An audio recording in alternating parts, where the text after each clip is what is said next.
me greater pleasure than standing in front of a group like you all.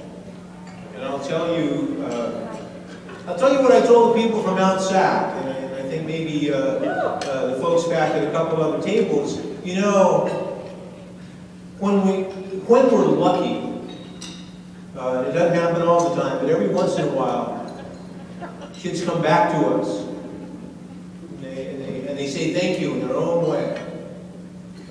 You know, when you think about the kinds of things we say when we're talking about the work that we do, and from my view, it doesn't really matter whether you're teaching preschool or graduate school or anywhere in between, there is a certain kind of a calling that brings us all to the work. And we all know what that is, and we all know how it felt when we made the decision not only to step up and take the work on, but when we made the decision periodically to stay in it. And geez, in the last, I could say few months, few years, we've been making that decision sometimes every year that we're going to stay in it. But when we're talking about why we do it, oftentimes what it's about is the way we reach out and grab these folks that are still kind of finding their way. When you think about the community college system, who we are when we're in it. We got kids coming out of high school, they're not really quite sure where they're going to land. They're not ready to be in the CSU or the UC. They want to go to college, but they don't know why. They'd like to have a sense of what their life is going to be, how it's going to unfold, but they don't really have much of an understanding of the dynamics of learning beyond high school. Basically, they're lost, and they're looking for someone to hold them while they're finding their way. I'm one of those kids. I'm one of those guys. I graduated from Chino High School in 1965, and the only thing I knew how to do was play baseball. And I went to Mount San Antonio, at the time, junior college, Mount San Antonio Community College, only because I wanted to play golf for Rollins Squire. And I didn't have any thought at all about what was going to happen the year after or the year after. And when I came to, when I was a junior at Cal Poly Pomona, when I was 7th on the depth chart as a catcher. And I realized that having a good heart and a cannon arm didn't help you all that much. You couldn't run, you couldn't hit a curveball. I remember going home and saying to my mom, I'm going to quit playing baseball. And she said,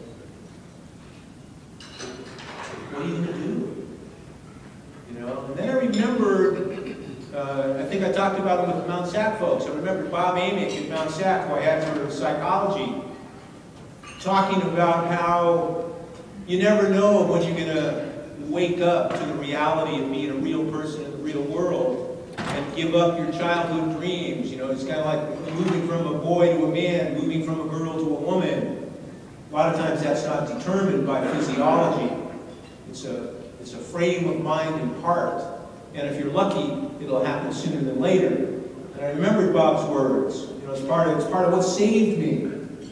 And I don't have the chance to, Bob passed a while ago. I don't have the chance to go back to him and say, do you realize you saved my life?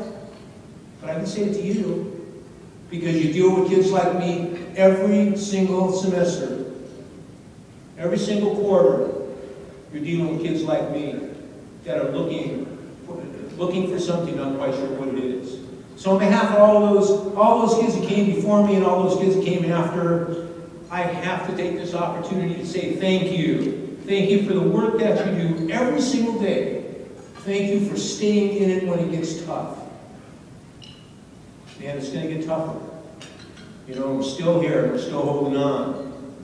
And, thanks to the leadership of CCA, thanks to Ron Norton-Real and his team, we're actually holding our own. And we got an incredible fight ahead of us. And we're going to be okay. Because we know how to stand together. Tonight's a great example of that. Tonight we're honoring those amongst us who have really stepped up and gone above and beyond the call of duty.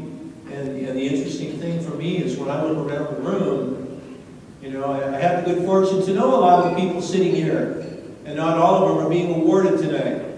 Some of them are, some of us are. And I think it's really important for us to remember that this night is really a celebration of all of us. We identify some of us to get the light at a particular moment in time, but it really is, when you get right down to the fact of the matter, it's all of us standing side by side, shoulder to shoulder, that move this agenda, that keep public education alive in California, that keep the community colleges vital in California. And all I have to say is thank you so much for your dedication, for your courage, for your resiliency, and for your willingness to just stay in it and do the best job possible.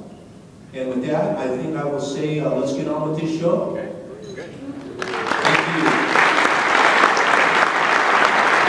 On stage, Adam Real Trio Wetsman.